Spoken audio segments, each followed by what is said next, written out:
we'll turn it over to John. All right. So John Fleming. John has been engaged in the design and implementation of Lean enterprise solutions for the past 22 years. He received his training in Lean in the US and in Japan through the GM Toyota venture in Fremont, California, and by working with the founders of, oh my gosh, John, I'm gonna butcher it, Shingetsu, experts in the Toyota production system. John's first exposure to Lean started at General Motors, where he was part of the GMPS, or the GM production system team, responsible for transitioning GM to an industry leader through the application of Lean. His success in a Pontiac Motor Division plant implementation allowed John to play a pivotal role in GM's Lean transition. His last 17 years as project manager has been focused on the implementation of Lean strategies for United Technologies Corporation. And in that role, he has assisted UTC to significantly improve their overall performance in terms of customer relations, product quality, and overall productivity. And John also has 14 years as a SCORE mentor and served 4 years as chairman of Southwest Missouri SCORE. So welcome, John. I will stop sharing my screen so John can share his screen. All right. Now, if I can just find my way to this class, let's see here. Let's see. Bear with me just a minute here as we kind of get set up here. I'm going to fast forward a few slides here.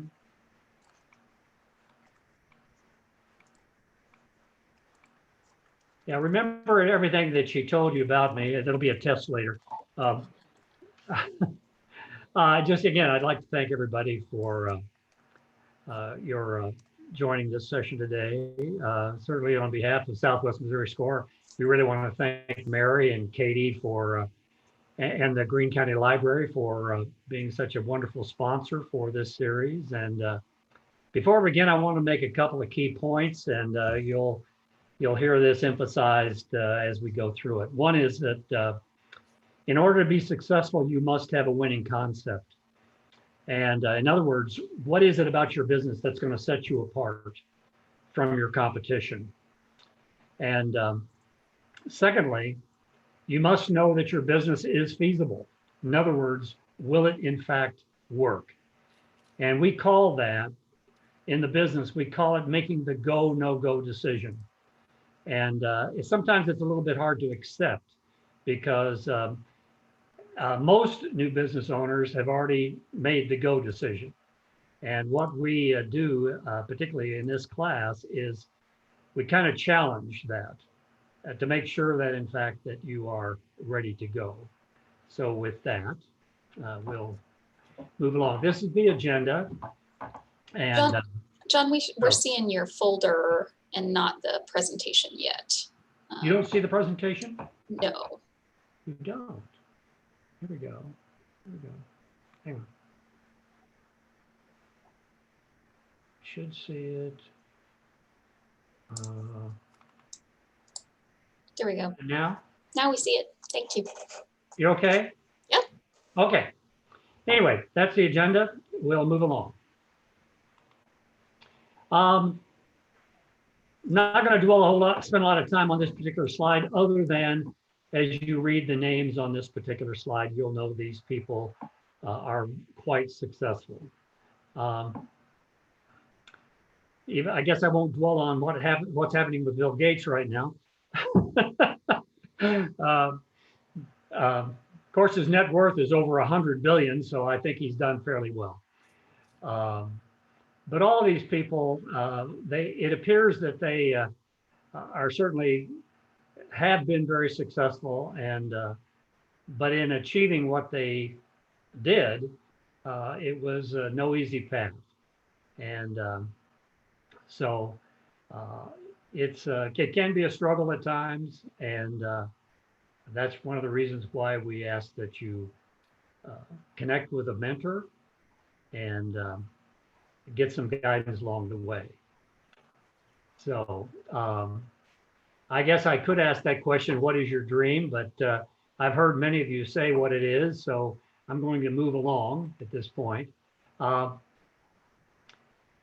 Here again, if you've read the homework assignment from session 1, it's all about a fictitious business called Ann's Nursery. And it's an outstanding document. We've actually used this particular hypothetical business case for quite some time now, and it is an excellent work. So if you haven't read it, I strongly encourage you to use it as a model, because as we build and understand the concept and the feasibility, you'll understand how important it really is. Okay, the business idea. Does your business fill a market need? Does it solve a particular problem? Are the products or the services you provide, do they provide a benefit to your client? Does it have a competitive advantage over your competition? And we'll talk a little bit more about business models later, but we will address that. Business concept, what is it? Okay, it's an idea that is basic information about your service or your product. It identifies with a target demographic, which I'm going to go into more detail later. Okay. It has a unique selling proposition. We're going to talk more about that. It may involve a new product, or it may be just some unique approach to marketing or delivering an existing product. So that's the fundamentals of a business concept. Now, to take it a little bit further,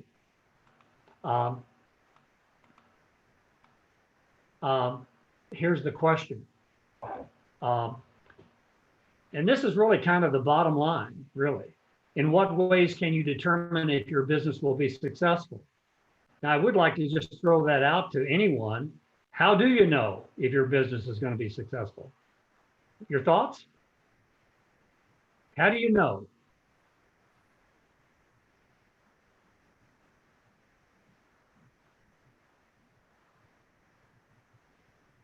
Well, one way, since I'm waiting, one way might be that the product or the service you offer is working successfully for other businesses, right?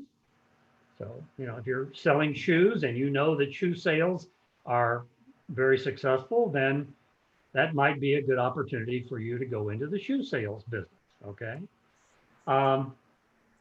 Or it could be that your business is so well liked that your friends your clients tell their friends about your business, okay? That's one thing Mary said in the chat, John. She said current clients give referrals to others. Charlotte said similar businesses have been successful. Mary said I can pay my bills. And Alina said, look at your abilities and your market. Okay, very good. Okay. Another one that's kind of abstract, and it's called future proof.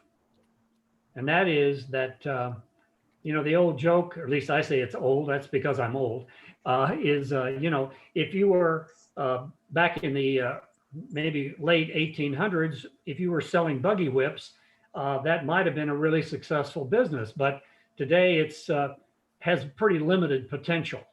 Okay, so it's not future proof.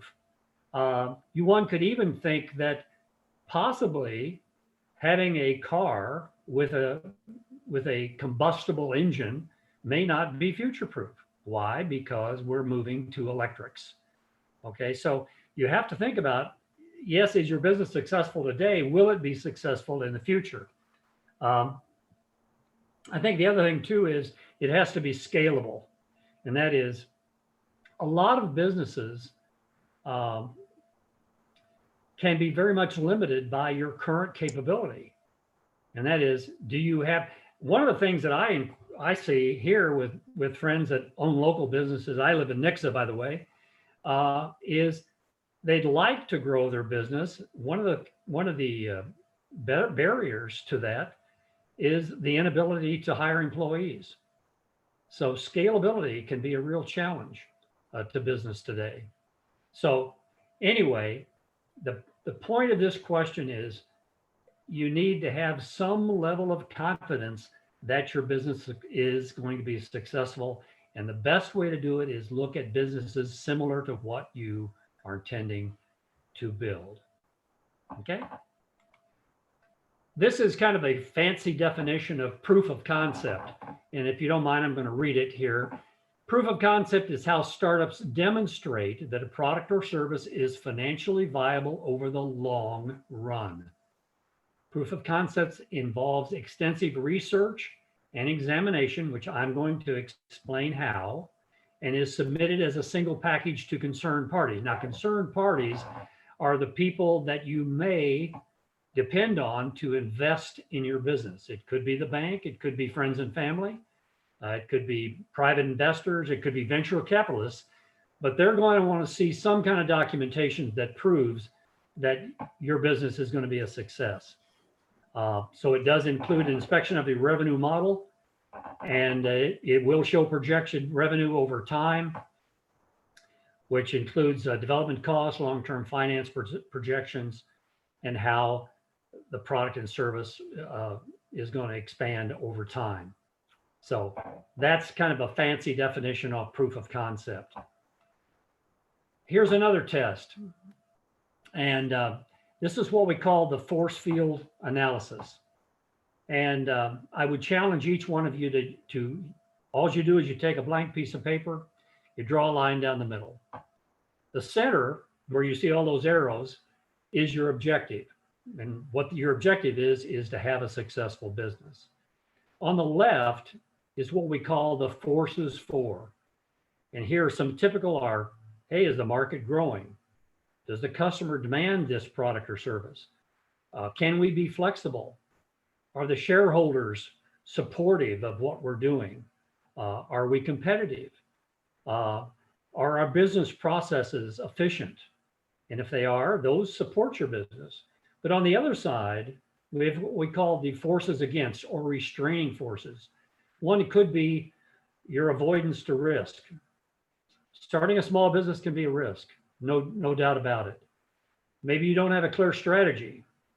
Maybe your business processes are not very well defined, which, by the way, typically one of the things that I find is they're not. Maybe you don't have enough money. Inadequate capital is a major barrier to the success of businesses. And of course, process benchmarking. What process benchmarking, I know it's a kind of a fancy word. What it really means is, have you looked at how other successful business are doing business? And that's the purpose of that. So it's a force field analysis. I think it's a very useful tool. Those that support your growth and those are against are going to be different based upon the type of business that you wish to start. Okay. Buzzwords. We talked about demographics. What are demographics? Studies of a population based on factors such as age, race, sex, economic status, level of education, income level, and so on. And I use an example here. A company that sells high-end RVs would want to know roughly how many people are at or near retirement age, and also what percentage of them would be able to afford the product. This information would help the company to decide how much capital to allocate to production and advertising. And I think it's kind of anyway, at least I believe it's a timely example of demographics because RV sales are just off the map right now. And people are certainly, as a result of COVID-19, they're kind of tired of being cooped up and they want to get on the road. But you've really got to understand the market. And this is just one simple example of understanding older people who have the money to invest in vehicles that are actually quite expensive. Target demographic. Who are your competitors targeting? Who are their customers? We suggest that you try to go after a different market, not the same market. You may find a niche market, but that they're avoiding. Define your target market. Who are your customers? Why do they buy from you? What are the common characteristics of your customers? Which ones of them are doing the most business with you? And it's very likely that other people like them could also benefit from your product and service. So that's important. A lot of times in counseling, a lot of businesses try to aim for much too broad of a market.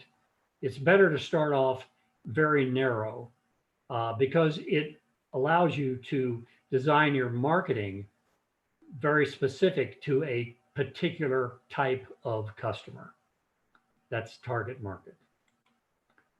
Okay, this is what we call the unique selling proposition. You're familiar with this, you may not think about it.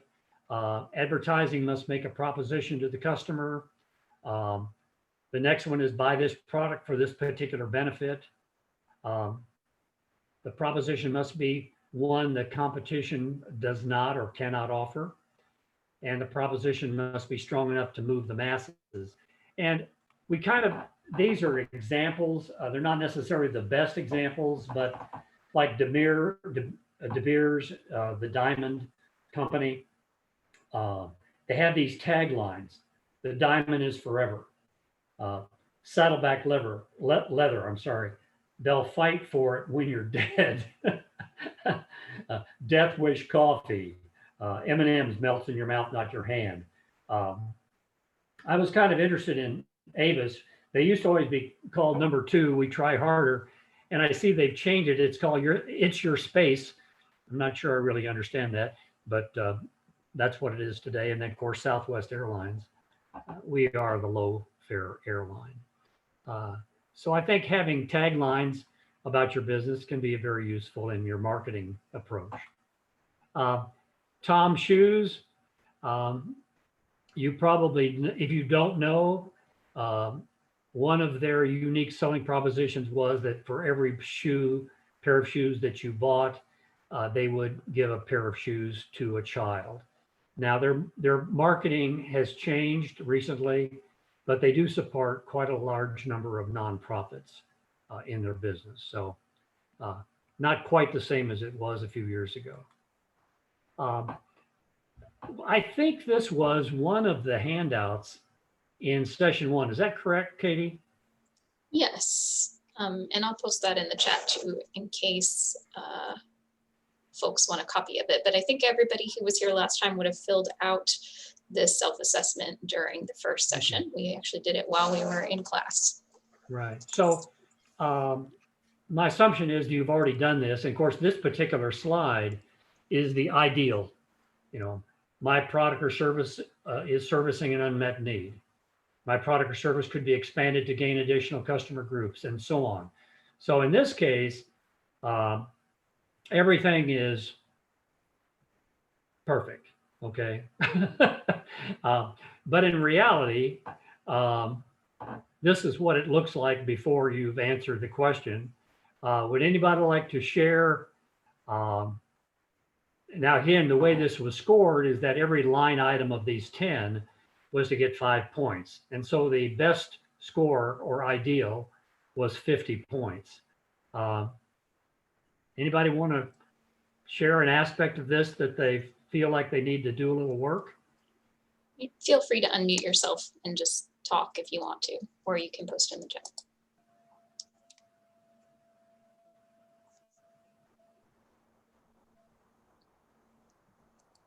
Any feedback here, Katie? Nothing in the chat just yet. Number 10 is one that I've had a challenge with, basically because of COVID. At least I think it's been because of COVID. Okay. My customers tend to be over 50 and even over 65. And they've been scared to come out, especially to get facials. You can't wear a mask when you get a facial. And I think they've mostly been waiting to get vaccinated, but even still, it's been a real slow crawl Yeah. to get them to come back out and to feel safe. Yeah. So Yeah. I don't know if this is like part of the new normal or if this is just temporary. We're going to actually, I appreciate, Charlotte, your response there, because, you know, for those of you that have lived in Springfield, I don't remember all of the events, but I remember I think it was 2007, Springfield had a really nasty ice storm. Anybody remember that at all? Boy, did that shut down a lot of businesses, because hundreds of businesses in this area didn't have power. And when you don't have power, you don't have a business. COVID-19, boy, has that done a number to business. Okay. Did we plan for that? Not a chance. Okay. But at least it's important that you think that what is the worst case scenario? What would I do if that were to happen? So anyway, appreciate your thoughts. There was a couple items in the chat, John, I thought you might want to address. Karen mentioned that funding was her challenge. She needed to learn about funding, and Alina said both funding and implementation. Okay. All right. Thank you. Okay. Again, these are just questions. I'm not going to throw these out to you right now, but one is, why do you want to go into business for yourself? There can be a whole myriad of answers to that question. We one that always comes to my mind, and probably does to those who have done mentoring. Sometimes people will say the reason they wanted to go into business is because they can't stand who they work for now. That's not really a good reason to go into business for yourself, mainly because the challenges facing a small business owner are going to far exceed some of the challenges that you have working for the current company. And then number two is, have you considered what skills or traits will help you? I have had clients through the years that wanted to start a business for which they have had no prior experience. It's kind of hard to imagine that, but it's not that uncommon. But again, your probability of success are not that good, because we do expect that the business that you're starting is something that you know very well and are good at. Okay. So, all right. Now we're going to talk about feasibility. The process of determining whether an entrepreneur's idea is a viable foundation for creating a business. It provides you with an information to make the go, no-go decision for your idea. The plan provides the core information to create a complete business plan for yourself, assuming that a business plan is required.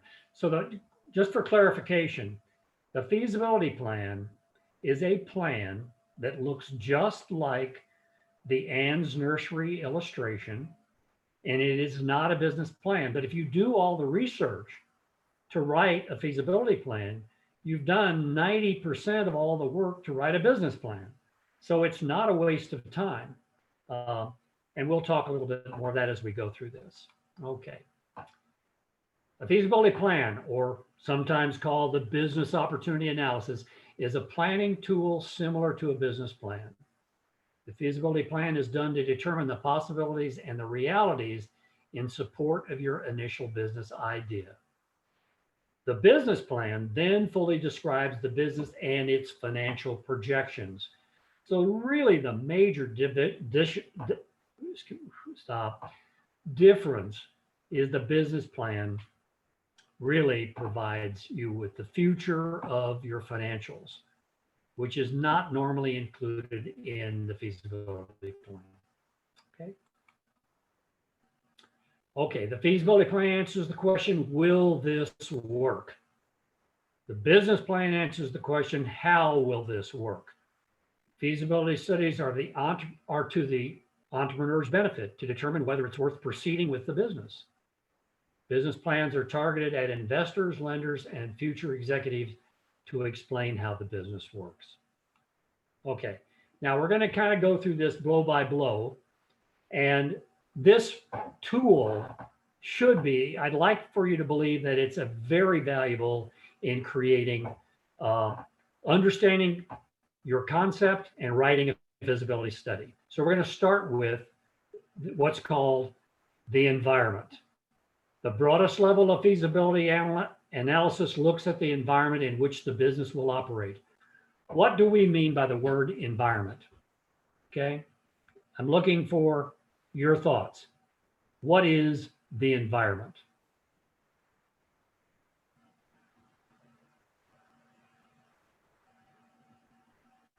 So my environment is largely virtual, I think, because I do so much. I do so much online. I'm working with clients across the state and in different states. So my environment is a virtual environment. Is that right? Okay. Yeah. Yeah.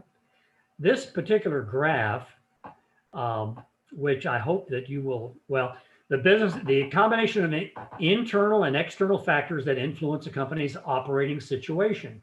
Now, the next slide, which is a little busy, okay, kind of breaks it into categories.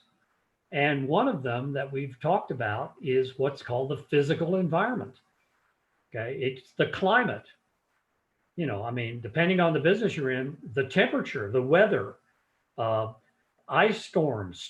Look at all the tornadoes that and vicious, storms that have hit the South just yesterday. Could be wildfires, could be COVID-19. What about governmental issues, government laws, your competitors, unions?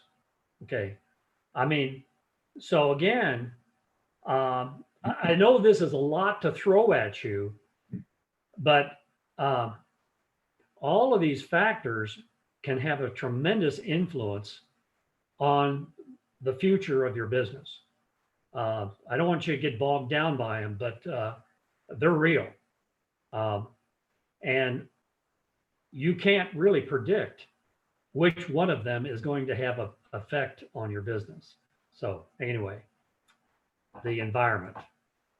Okay, second point is talking to your customers. Most important part of a feasibility analysis is your talking to customers to measure their interest in your product or service. Target customers, those are the people who are most likely to buy your product or your service. I strongly encourage you, if you haven't started, spend more time talking to your customers. What do you like? What don't you like? Even if they're not your customers, find out more about what it is that drives them to your business or not. Next one is testing your product, or what we call prototyping. In considering all the requirements of a product, consider a prototype. How would you test your market?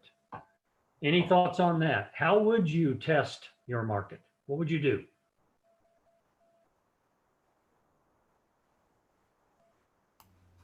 Can I offer something? Yes, can you hear Please me? do. Yeah, Okay, we can okay. hear you, Karen.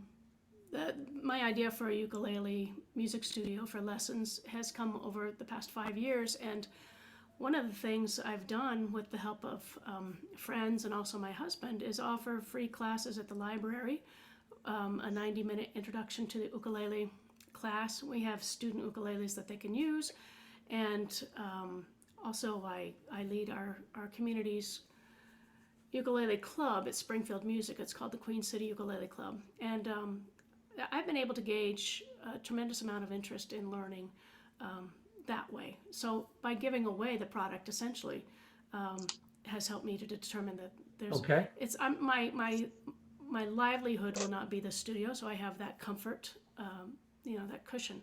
But I know that there's, and also just the global community that I'm a part of. My husband and I are a part of. We know that that's how we've determined. John, a couple of questions Thank you. or comments in the chat as well. Debbie kind of echoed what Karen was saying around the same time. Maybe offer a sample of services or products to a targeted group of various demographics to determine the most interest. Jesse mentioned create a piece of furniture and see how quickly it sells. Charlotte said that she actually worked for a competitor. And Mary said she made Buckeye keychains last year and gave them to friends and family for Christmas, and they all broke. So she said she needed a different wire before it'd be saleable. And Shanna said she's using a proven business plan that was operational in a nearby town at a profit. And this site closed as the gentleman running it retired. Surrounding communities are now dependent on commuting to larger towns and cities to purchase groceries. Okay, good.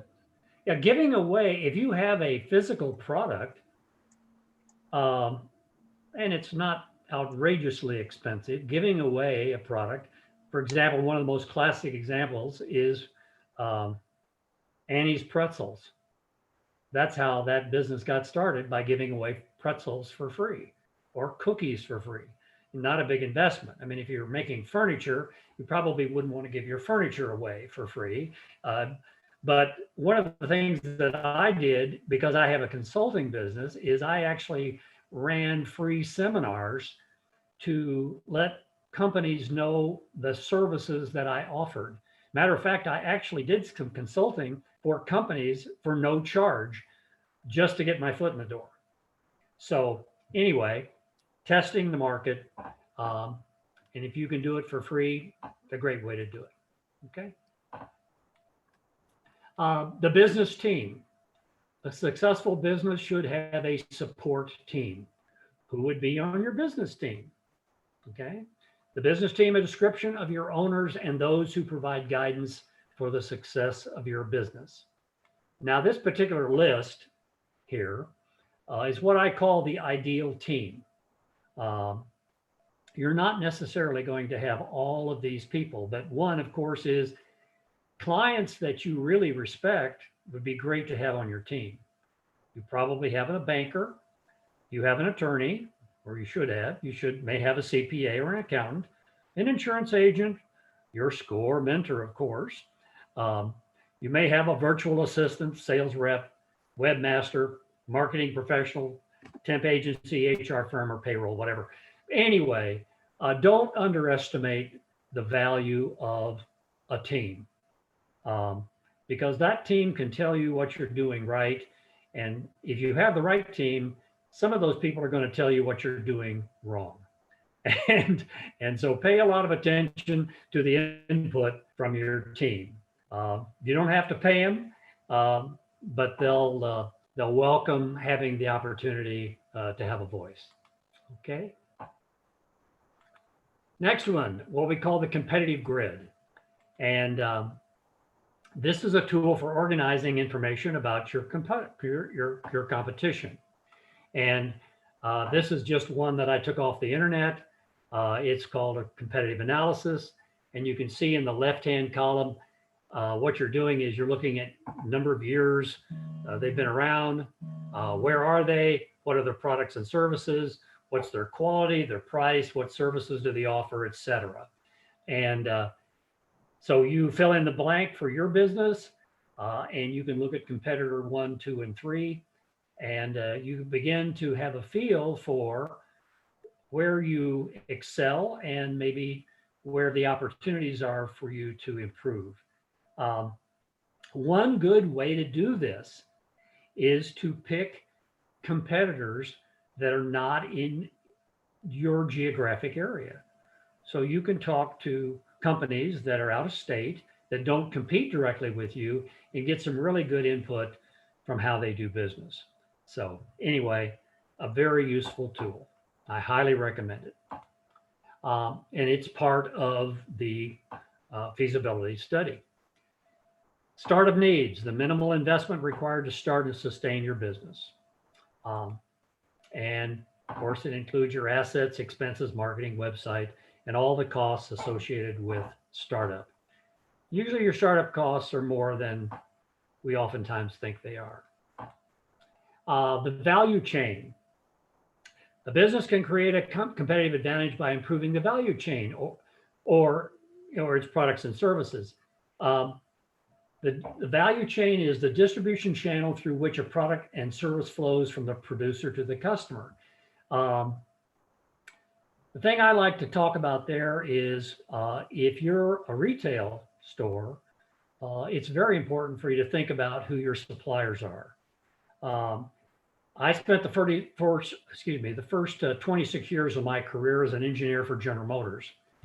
If you know much or have been following the news very lately about the auto industry, do any of you know what is one of the biggest restrictions to auto production today? What's holding them back? Computer chips. Computer chips. Yep. You know where the majority of those computer chips are coming from? Taiwan. Okay. We only own 12% of the computer chip market in the world. We only have one company, Intel. Okay. But so right now, unless we decide to improve our manufacturing, our U.S. auto production, and of course, when I'm talking about autos, I'm talking about trucks as well. We've got a problem. So the value chain is from cradle to grave. It's from all your raw materials clear through the delivery of the product. Even today, one of the biggest problems that's going to drive gasoline prices is the shortage of drivers who are licensed to operate the tanker trucks that deliver the fuel. Why? Because they have to have a special certification to drive a tanker truck. And right now, there aren't enough of them. It's not that we don't have enough fuel. We just don't have enough drivers to deliver the fuel to the filling stations. So value chain, hey, it's really important, okay? Okay, it includes the manufacturers, suppliers, distributors, retailers, and ultimately the customer. Okay, so again, this is a little bit of a recap. Your experience is very important. And we assume or hope that your skills fit the business that you're going to start. And you have a risk tolerance that is going to sustain the business through thick and thin.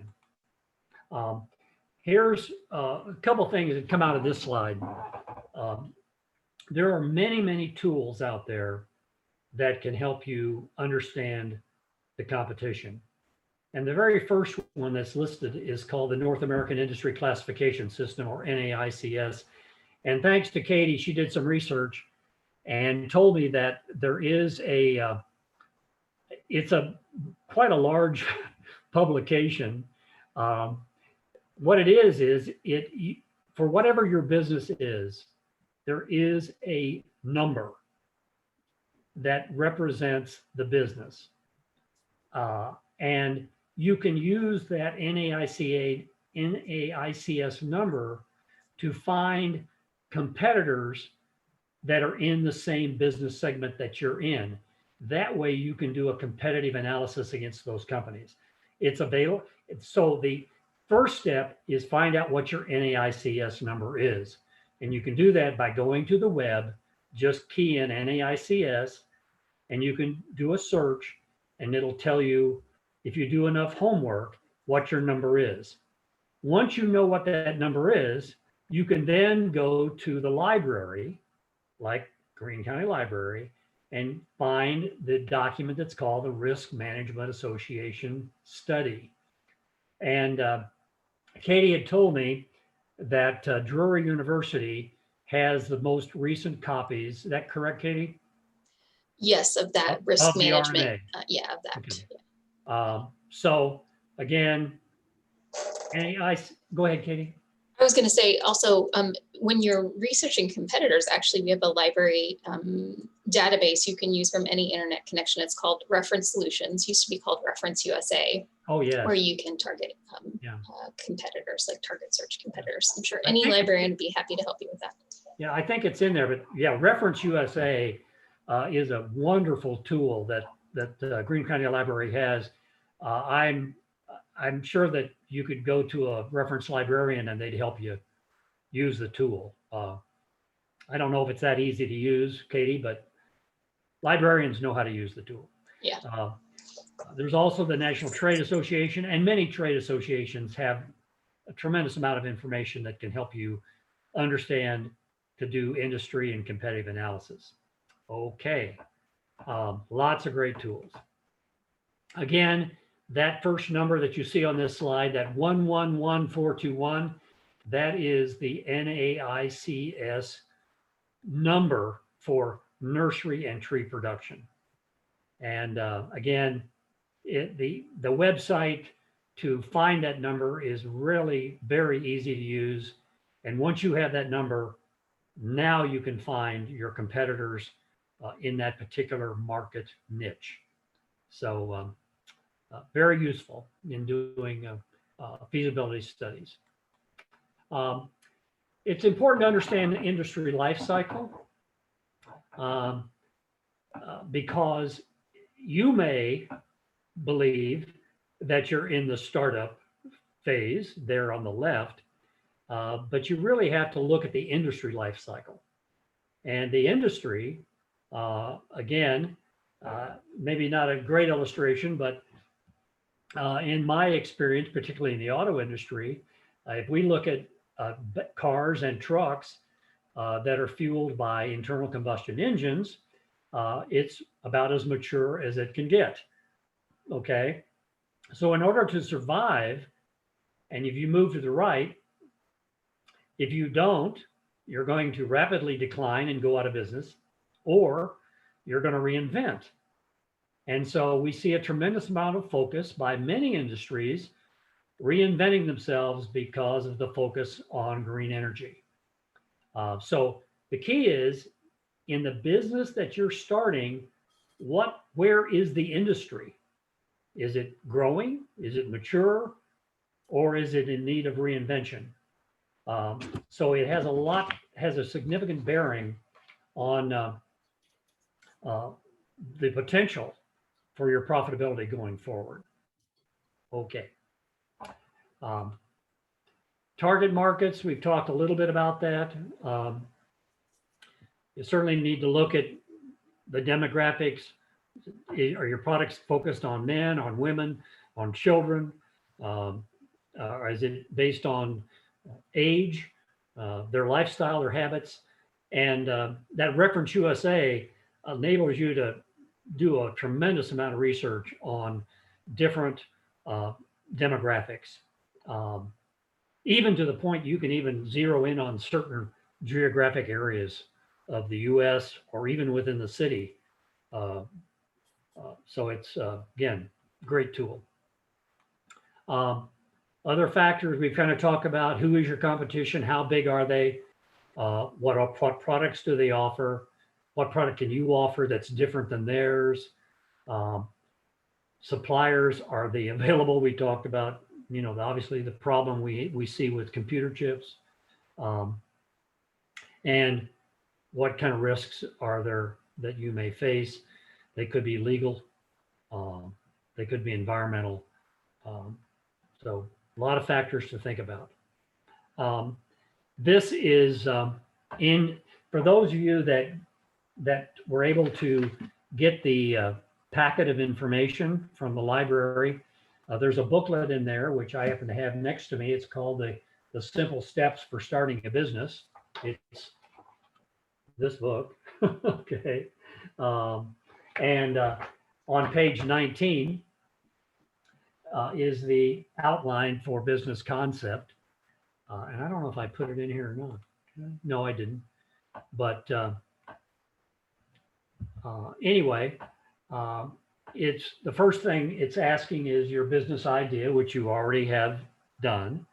And the second thing it's asking is what skills or work experience lend themselves to your business. So I don't think we'll take the time today to do this. Unless you want to, Katie, should we do this or? We can assign it as homework. John, what might be a good idea is if we took just kind of a quick 5 or so minute break And folks could work on that if they want to, or run and refill the coffee, or take Okay. a bathroom break. That worked pretty well That's last fine. time. So shall we Sure, try we can do that? Let's do it. Okay, so we'll meet back here, folks, at let's say 3:15. Okay. The homework for this class actually is to finish up this worksheet, so you can Okay. talk about it now or not. It's up to you. Okay. A couple of comments I want to make about this. One of the first things that it asks about your business idea. And I know you all know what your business idea is, but it's one thing to think about it. It's another thing to write it down. But one of the things that I just want to clarify is in that it's described, it says, describe your product or service idea, including features, benefits, and business model. Business model is not necessarily a term that is familiar with everyone. For example, one of them that I use is, for example, is called the Ship Direct model. The Ship Direct model used to be Dell Computer, because you could go on the website, maybe you still can, you could go on Dell's website and you could select your computer model that you wanted to buy, and you could configure it with the software that you want, with the type of hard drive, and so on, so that you didn't have to talk to anybody. You could go ahead and order it. You could pay for it online. And then you could actually watch the progress of that computer being built and then shipped and then delivered. And that was commonly referred to as the Ship Direct model. It's like online sales. The closest thing, and many businesses today that are in retail, the most common one, of course, is Amazon. Okay, Amazon is a Ship Direct model. You go to the website, you click on a product, you click buy now, and the next day your product shows up. That's the most efficient business model that you can have.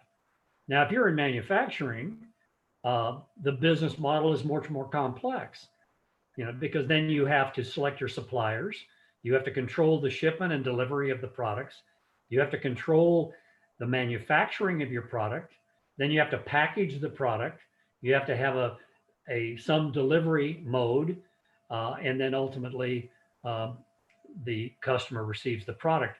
So business models can either be really simple or they can be really complex.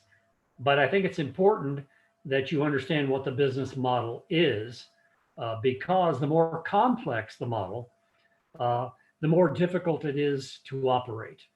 So any of you that are going to be doing online sales, that's about as clean as you can get. Okay. So anyway, just a quick little piece on the business model there. Okay, moving along. Again, collecting information. We've kind of been talking about this all along. Again, narrow your demographics. You're not aiming for the world. You're just aiming for certain clients. Who are they? Okay. So if you were to draw a pie chart, what demographic would represent, say, 30 to 40% of your market? Okay. That's okay. And of course, what are their buying habits, their buying patterns, and so on. And we've talked about data sources. Obviously, a lot of your research can be done on the internet. It can be done through government census, trade associations. If you are in a particular business that has a trade association, I highly recommend that you subscribe to that publication. Could be like a civic or community organization that can help you as well. And of course, we've talked about using the RMA or Business USA, a lot of the reference tools that are available to you through the library. Competitor data, again, a lot of that information is going to be available to you by doing library research. You need to know as much as possible about your competitors. What do they sell? You know, if you want to know what your competitors are selling their services or products for, go to their stores. Okay. They don't have to know that you're a competitor. Okay. It's called competitive benchmarking. You know, their sales data is probably available to you either online or through Dun & Bradstreet. And then again, a lot of source data out there because you need to know where you fit in that scheme.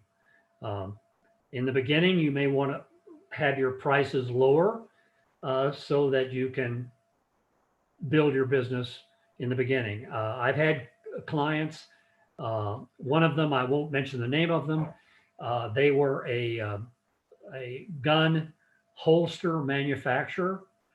And in the beginning, they offered their products at a way undercutting their competition. But in the beginning, it gave them significant market share in the beginning. And then now, 10 years later, their prices are in many cases even higher than their competitors because they've developed such an outstanding reputation. So there are a lot of different ways to increase your market. Again, this is from Census data. And again, it shows demographics for a particular zip code. And it breaks it down by household income. So again, if you kind of look at this particular graph in this zip code, you can kind of see that the income range from $35,000 to $49,999 is the largest income demographic. And so you may want to target that particular market. Okay. You can even, through Reference USA, you could even target a particular street if you wanted to. The data is that good. Okay, this is Hoover's. Again, not too many of you are going to be competing against General Electric, but anyway, a lot of information out there about the customer and their sales, and that information is hopefully available to you. This is a snapshot from the NAICS code 111421, which we used for the Ann's Nursery illustration. And what you're seeing here is all these different data points in assets, liabilities, income data, and so on, so that you can kind of compare where they are to where you either are or intend to be. So again, a lot of data. And by the way, you can actually go to the website of RMA and you can purchase this information specific to your NAICS code. I don't know exactly the price, but all that information and the pricing for that data is available on their website as well. RMA does. Yeah. Is this something that I believe the SBDC, the Small Business Development Center, has access to this kind of data as well, correct? I'm sure they have access to it. I'm sure they do. So maybe so they could talk to their mentor and connect them with the SBDC, and then that way the mentor could help them decipher these numbers. I know for me as an English major, this is foreign language. Yeah, it'd be a good question to ask if they would give our clients access to the data. Yeah. So, okay, this is American Community Survey. I have to be honest with you, I'm not really familiar with it, but we're evidently we're looking at Washington, the city of Washington, District of Columbia, and we're looking at the population, the labor force, the breakdown of different age groups, 16 and over, children under 6, and so on. but evidently a lot of information that might help you target your market. I just personally have not used that particular database. So again, these are some of the websites that we've talked about: the census data, SBA.gov, Wealth of Information, Bureau of Economic Analysis, the SEC, Bureau of Labor Statistics, and our own website. So a lot of websites that can help you when you're doing your research. Hey, John, and just a note on that ACS survey results. Since we just had the initial results of the 2020 census reported, if you go to there right now, you're probably still going to find 2010 survey data. And so if you can wait just a little bit or keep checking back, I'm not sure if it's updated yet, but it should be. Typically, Right. used in the past, it takes a little bit of time to get that, but we should have some new data. So if you've done data research in the past, it might be good also to go back and see if things have changed. Have the demographics in your area and your target population, how has that shifted? Right. Yeah. No, that's a good point, because I think in the last, particularly because of COVID-19 and other political influences, there's been an awful lot of movement of people in the last few years. And I would expect to see some pretty radical shifts in data. But I don't know when the 2020 census data is going to be made available, but it's a good point, you know. They released the initial data last week. They're going to release more detailed data, which is like the kind of stuff where they do the breakdowns and demographics that the ACS really has in it. I think they said July or August, maybe the fall right? goal for that, I think. So maybe by the end of the year, we'll have some more up-to-date data. Yeah. It'd be good to know exactly when it's going to be current, right? Yeah. I'll look on the back end and see, put it in the chat box for you, John, see if I can find out. Okay, very good.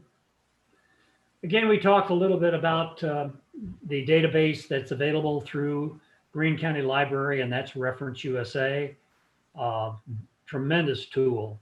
I would add, John, and I don't think any of us librarians are happy about it, that they have changed the name of Reference USA to Reference Solutions. So when you're looking for that or asking for that at the library, Reference Solutions is what it's called now. Okay. I'm sure there's many other tools that are available through the library that I'm not familiar with, but. I've got one more to point out, if you don't mind, while we're talking about research. We have one called Business Insights Global. So if you're doing industry research, so you want to understand trends in your industry rather than specific competitors, although you can research specific competitors there as well, that's a good tool for that. So that's Business Insights Global is what that's called. Okay, very good. Thank you. Again, we kind of talked about a lot of things that can have a big impact on your current and future success, like political, societal, environmental issues. I'd have to say, in my opinion, those three are really big factors today, probably more so than ever. Of course, you always have things like newspapers and periodicals and television and internet. A little warning about the internet. I do think it's very valuable. You just can't trust everything you see on the internet. Okay. Okay. Awful lot of the distorted information. Be sure that it's credible before you use it. And again, ask directly. We're talking about competitive information. One of the advice that I've given to clients for the last 14, 15 years is find a competitor outside of your geographic area. And I've had clients that have developed some tremendous relationships with companies in other states. Why? Because those people, they don't see you as a competitor, and they're willing to share what worked for them, what didn't, how they market, how they get clients. how they price their products. And so it's just, I think it's just very valuable. You can certainly find out who their suppliers are, can save you an awful lot of time, and about who their competitors are. Now, if you're happen to be a business that's selling products online, it may be a little bit more difficult for you to find competitors that are willing to share. Okay, but if you're brick and mortar and you have a business that selling products retail, that's not very difficult to do.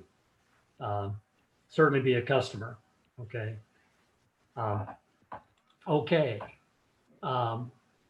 This is, again, I don't know if this is this one of the action items here, Katie, to do this activity?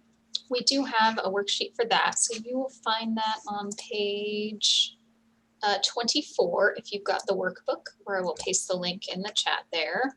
Okay, so that's going to be a homework assignment, Katie? We can do it as homework, yep. Okay. Yeah. That's that particular page in that handout is really good because what it's giving you is the information that would fit Ann's nursery. And so it's, once you kind of see how Ann's nursery has responded to those questions, then you can pretty easily fit your own business into that matrix. So again, please take a look at that and try to spend some time doing that analysis. We're not going to do that live though, right? Today? We don't need to. It's research, so it's kind of tricky to do live. Maybe a little easier in an in-person class. Yeah. But I do want to say, if you need some help with that research, obviously, if you've got a SCORE mentor, reach out to them. But we can help you at the library too, to kind of help identify the right products to get that data you need. I just put into the chat box, and I just want to highlight this in case it's not easy to read all that. If you are, let's say you don't live in Greene County, but your business is located in Greene County, you can also get a library card. So as long as your business has an address in Greene County. Additionally, if neither you or your business are located in Greene County, SCORE, our SCORE chapter, has a library membership. So you could work directly with your SCORE mentor to access those resources. And Shanna asked, does the Polk County Library also offer services? Maybe, are you familiar with what kind of services they have there? I am not sure on that, Shanna. I'll take a quick peek at their website while John's talking and see if I can find out if they have reference solutions. If not, you can obtain, again, work with your SCORE mentor and you can use their library card in that way. Or you could get a library card at the Springfield Greene County Library as a non-resident for $85, I believe it is. Some librarian correct me if that's not quite the right number. Or Christian County Library also offers out-of-county cards for, I think, maybe $25 or something like that. And they also have reference solutions. So there's some options if your library is smaller and underfunded, as many libraries are. You might be able to kind of get that non-resident card while you're doing this research. Okay. Again, in review, we've covered most of these aspects today. Hopefully, at least we've made it, given you a little bit better understanding of what your concept is and your feasibility plan, and you really have enough detail about your business and your competitor's business that you are confident that you can make that go, no go decision. And hopefully it's a go. And if not, then, I mean, you may have to make some alterations to your focus. You may have to change your product. You may have to change your target market. You may have to change your strategy entirely, but that's fine because it's all about making sure that your business is going to be successful, and that's what we want. Okay. So again, we've pretty well covered session 1 and session 2. And next week is the marketing plan, which is also critical and pretty interesting as well. And again, that's the website for, what are they getting with that website? Just That's the website that contains all of those handouts. So the Ann's Nursery okay. handout and all the handouts we've been working with here. So again, if you haven't noted that down, you may want to note it down. That's where you can access all of the worksheets. Okay. And again, there's the homework, the feasibility plan, which has already been written, and then using Ann's Nursery as a model that you're creating a feasibility plan for your business. And you've done an adequate competitive analysis on pricing and features, benefits, and so on. That kind of lets you know where you fit within your market segment. And certainly we encourage you to seek a mentor and to walk you through each step of this path. And I guess ultimately, as I recall, the attendees will receive a survey, correct, Katie? Right. Yes, sorry, I thought I was muted. Yes, you will receive a survey, I believe, about 24 hours after the end of this class via email. If you wouldn't mind to click on that email and fill it out, it's a very short survey. We sure appreciate the feedback. That will help us to do it better and better each time. So if there's any other questions you have about any of the material that we've covered, feel free to ask, let me know. And I'll do my best to try to answer them. John, if you don't mind, I'm going to stop sharing your screen so that we can see everybody. Everybody can see each other. And then we've got a good 25 minutes left, ladies and gentlemen, to ask some more in-depth questions for John about your business concept or market analysis or feasibility. I know that this first step is like a really big step, and it seems horrible, especially if it's when I talk to people, they're like, I have to do research and like look into stuff and get data. So this is the least fun step, honestly, right, John? This is yeah, let me kind of comment on that. You know, and I'm sure Bob's counseled as many clients as I have, probably more, but you know, we've had clients that would offer to have us do their business plan for them. Okay, can I give you $50 to write a business plan? Can I hire a company to do my market research? I mean, seriously, I mean, I'm not making this up. Here's the point. You have to do the research yourself because it is an eye-opening experience. When you find out all the details and the aspects of your business, of your market, of your competitors, you're going to have an aha moment, okay? And you're going to say, holy cow, is this going to work or not? Have I really picked the right business or not? So there's no way you can offload this research. It's just not possible. You know, that's why I stress that this topic of concept and feasibility it's going to make or break you. Okay. There's just no shortcut. Any comments, Bob, your thoughts on this? Well, it's imperative, John. You and I have had this conversation over several years, but it lets you really get some confidence in your thought process about this idea you have for a business. You're actually just proving that this is something that you want to do.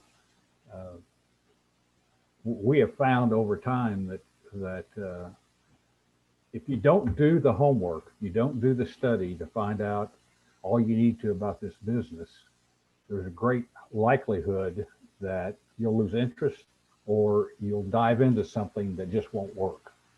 So there's a reason that we ask you to go through all this prep work. It's really giving you confidence in looking at all aspects of the business to make sure that it's going to work. Charlotte, I'm going to have you come off of mute because you just put a comment in that's sort of what Bob's talking about, like this finding it out. You said I've talked to some competitors and there's a lot of wishful thinking out there right now. Mhm. How do I sort through what is real? Talk to us a little bit more about, like, what is this wishful thinking that you're hearing? Sort of let us help maybe sort through a little bit. This may help, because I think that's applicable to all of our businesses. Yeah. Is we look at the best, right? Yeah, I've talked to some other salon owners, other spa owners, and just about what the climate is like right now. Has business fallen off? Do they see it building back up? Just kind of what's going on. And what the feedback I'm getting is more of that hopeful, like, well, things will turn around, or, well, we're doing good in this area or on this segment. But that big picture that, especially with me just getting started, it's, I feel like I'm prying a little too deep when I'm asking questions and being too specific. But I think everyone is so anxious that everyone wants to put that, well, it's going to get better. Things are going to change. And that's why I'm at that retooling process where, do I stick it out and just keep going on that traditional path and hope that things get better? Or do I switch?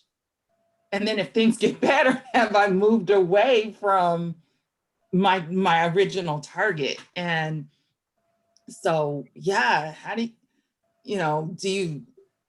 I get that little bit of anxiety from the feedback that I'm getting as to, what's real and what's temporary. Bob Headley, you came off mute. I can see the mentor coming out in you as we speak. It's exuding. Well, the challenge that business owners are faced with today is we don't know how fast the economy is going to come back. All the signs are good. I talk to a lot of different business owners. I also talk to the financial analysis people, because I'm like you. I want to see in their mind, they're seeing all this data coming in. Where are we headed? What's going to happen? And for the most part, people are really positive. But I guess, Charlotte, one of the things I'd like to know from you is, what is your business plan? One of the questions you have to ask is, what is your business plan today? And if it's not working, what are you going to change to? Well, we were a salon, and it was going to be a traditional salon where we're doing hair, we're doing skin, and I was going to have employees. I was going to have W-2 employees, but we had to switch, and I started renting booth space. Well, we couldn't get people to take the booth space. Sometimes they'd come in, they'd start and leave. So we've had as many as 4 people in. Now we're down to just 2. And it's just been like pulling teeth to get cosmetologists to come back to work right now and to, I guess, restart their businesses. And so I was thinking of scaling back even further and not focusing on booth renting, but focusing on my own clientele and building that. And even though I'm in a large enough space to rent out space, just focusing on me and building my clientele and not worry about developing and marketing and helping the booth renters with their space, or even getting them in the door right now. Charlotte, do you have a SCORE mentor? I I was had just one about to say in the that. very beginning, a couple of years ago, and now I'm back to try to get a SCORE mentor. Yeah. I would recommend, I have worked with a beauty salon here in Joplin for 5 years. Okay. We took it from when we first started getting the message out, but it was, when you look at, Googled it, it was on page 5, okay? We've moved it to page 1, first or second, and her booth, and she does rent booths, and she's full. If you would go on score.org and ask for me, I'll be more than happy to be your mentor. Okay. That'd be great. He doesn't let me assign anyone to him anymore, Charlotte.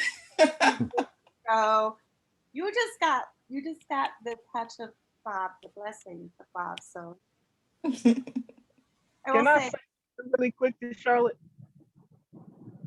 I'm sorry. Yeah, Charlotte, this is Justin Pippins. I'm a SCORE mentor.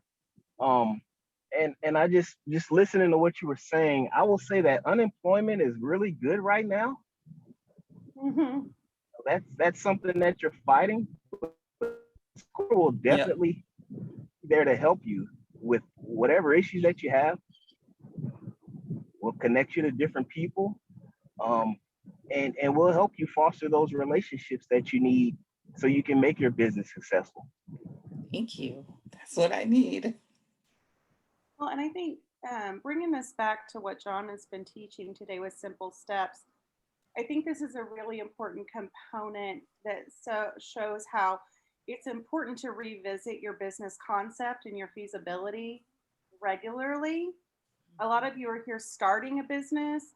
Charlotte's here looking at potentially restarting her business because of the pandemic. And these are the kind of things that will happen. So like the concepts that John taught you today are not one-time use concepts. These are throughout the life of your business concepts that you will learn now and then continue to redo and reemploy over the lifetime of your business.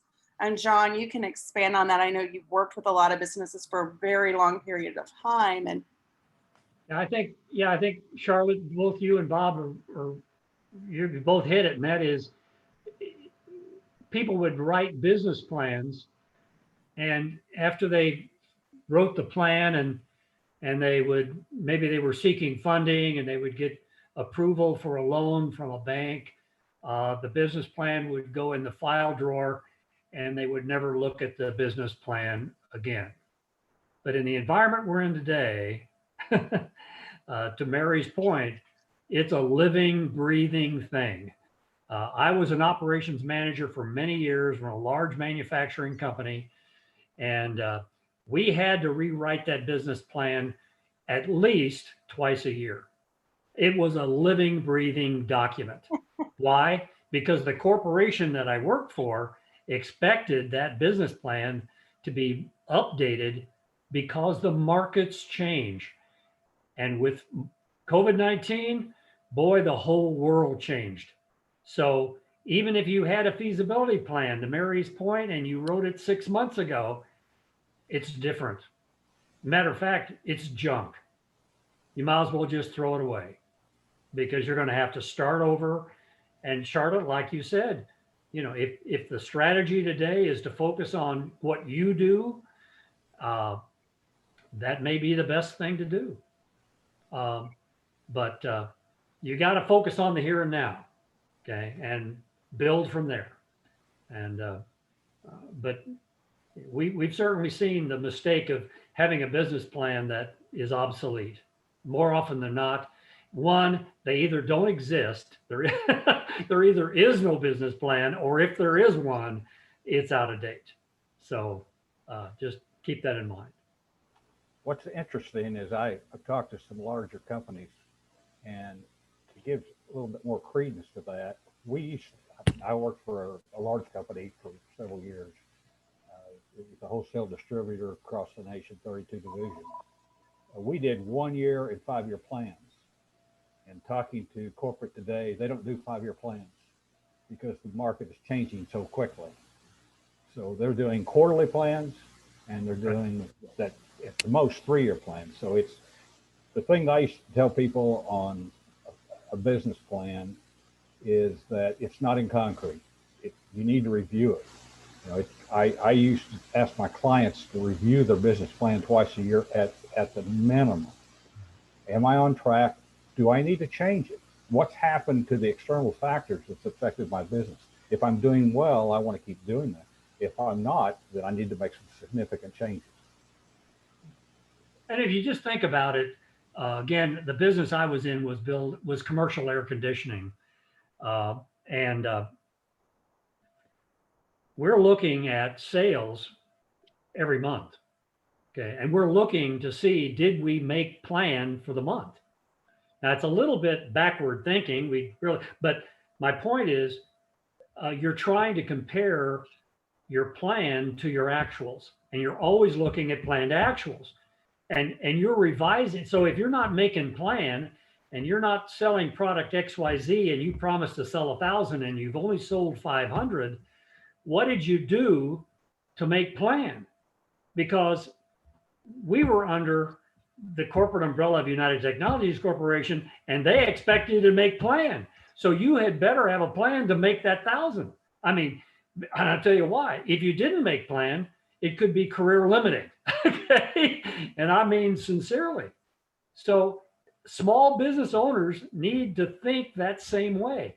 If I've got to sell X number of units this week or this month or whatever, I better be paying attention to it. Because if I'm not making plan, then there's some action that I have to take to adjust my plan. And we know that COVID-19, as an illustration, blew the holes in just about every business's plan. I don't care if you were retail, hotel, internet, whatever. Whatever you thought you were going to do, you didn't. Okay. So extremely dynamic world we're in right now. So it's tough.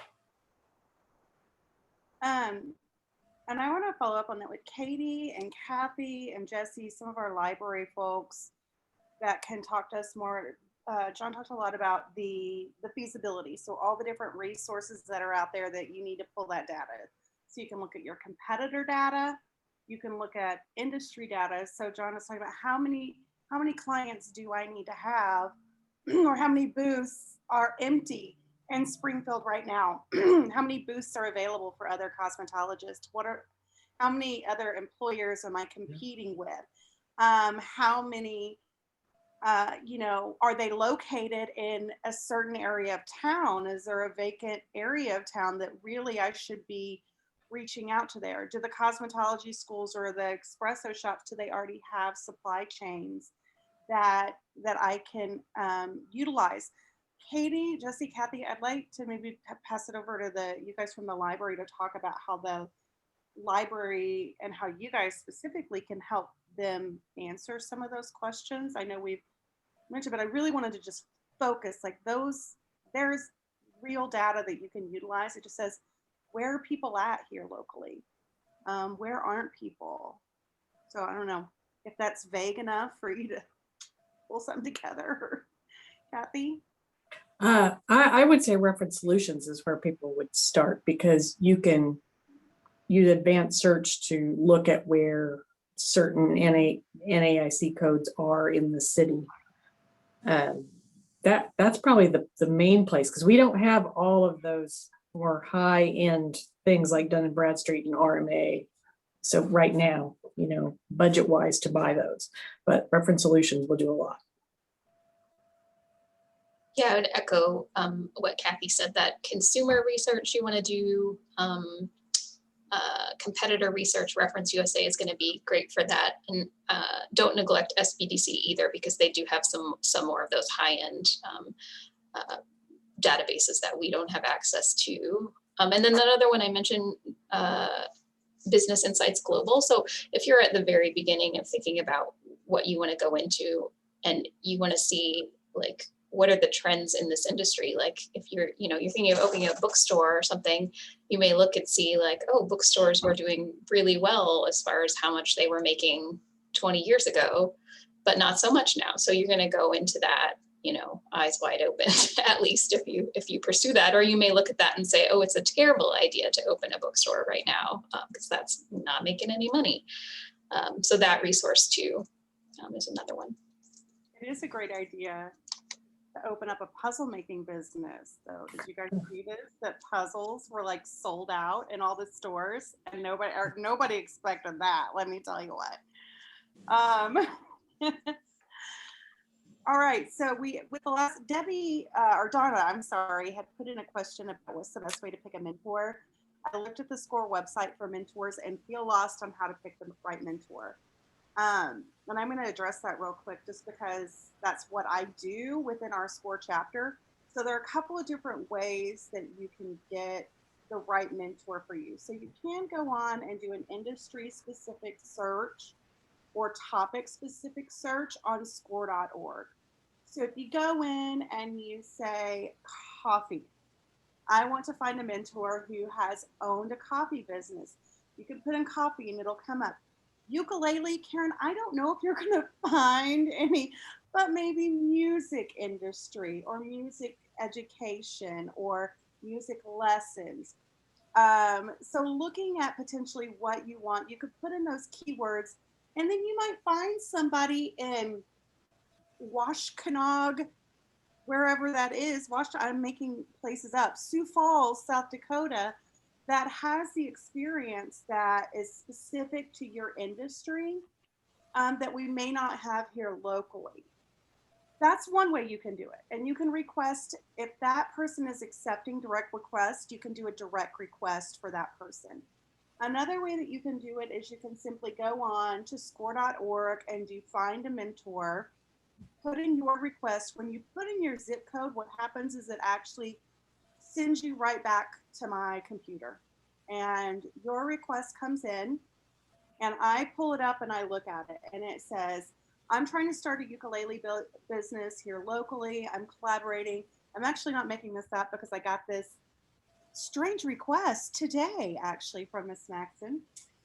So, and so I then on the back end am saying, okay, I know my mentors here locally. Who's a good fit for Karen? Who has arts and entertainment industry experience? Who has retail experience? Who has partnership experience? So who's the best mentor to pair her with locally? Sometimes they may not have anyone with that specific experience. So I'll give you to someone who's a really good collaborator, because what they'll do is they'll talk to you and they'll say, I don't have the perfect experience, but look nationally for another mentor that we can bring in. John did this for years, where he was brought in as a subject matter expert from people across the nation. Bob has done this because of his experience with the grocery. So we'll get you a lead mentor here locally, and then we can find somebody with more pared down industry specific experience. So those are the two ways that you can find a mentor. I agreed on it. It gets a little overwhelming even for me when I look on there. We did just transfer to a new system that's making it a little bit easier on the back end. So that's why I would say, if you can't find someone specifically for you, just fill out the request. It'll come to me. We'll get you with somebody here local or close to you. We have mentors across Southwest Missouri. Bob is in Joplin, Neosho, Webb City area. We've got Mr. Lavery, who is with Grow Marshfield, and he covers a lot of our eastern counties. We have people who cover south, north, all that. Debbie Naselroad, you guys, by the way, is the director of the WBC. If you're in Polk County and you want to know resources that are there, please contact our partner, the WBC, so that Debbie can help connect you with some of those resources that we may not have a mentor that's as familiar with. The Women's Business Center is a partner with SCORE. And so we're super glad that we finally got a Women's Business Center. They also help men. So guys that are on here, don't be scared. But that's the thing is, if you can't find the right person, we're going to be able to help connect you, as well as Justin mentioned, with other resources. So sorry, that was a really long, that was a 4-minute answer. All right. Any final questions before we? Carly? Oh yeah, Carly did ask if businesses could have more than one NAICS code. I was thinking that they could. I had noticed that, but John, can you address that?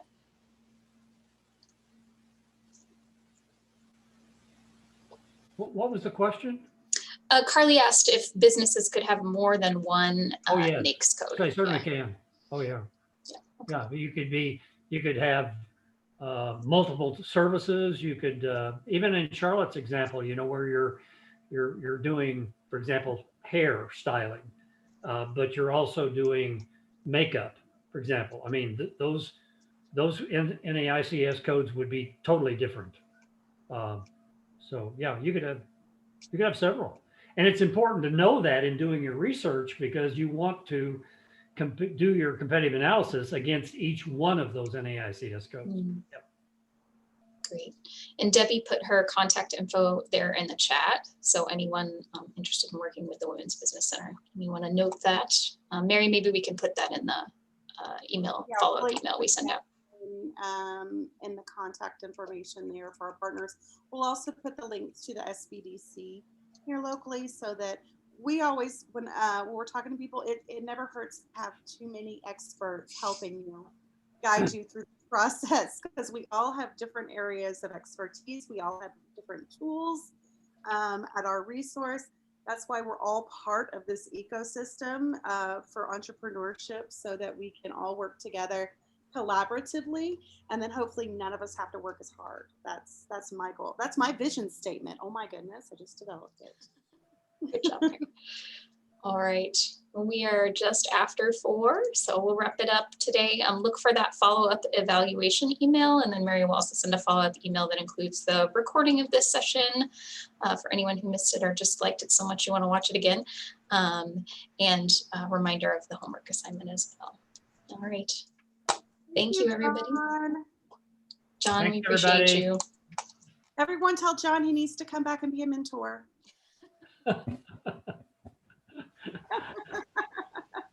Depends on the pay, you know, it's all about the money. Hey, the volunteer in-kind rate is so went up high. I want to get paid what Bob gets paid, okay? You know. You will get paid what Bob gets paid. Yeah. Bob told me he'd give me a 10% raise, which would still be nothing. Nothing. It's volunteer, John. Volunteer. That's right. They don't call it a nonprofit for nothing, right? Right. All right, thank you for the kind words, John. Everybody liked your presentation. So thank you for the information. Great class. That's what we're getting. Okay. So I'm seeing every single person say, come back as a mentor. Well, I'm glad the chapter is doing so well. That's super, you know. We have good leadership. Yeah, it's all about Bob, you know. It's kind of like that movie, all about Bob, you know. It's a team. Bob is really good at spreading the leadership fingers around. He's like, we have good leadership across. Yes, it's a team effort. Didn't mean to yawn in there. Sorry about that. Okay, well, it was fun. Let me know if I can help. Bye-bye. See you guys next week. We'll talk to you next week. Have a good week. Bye, guys.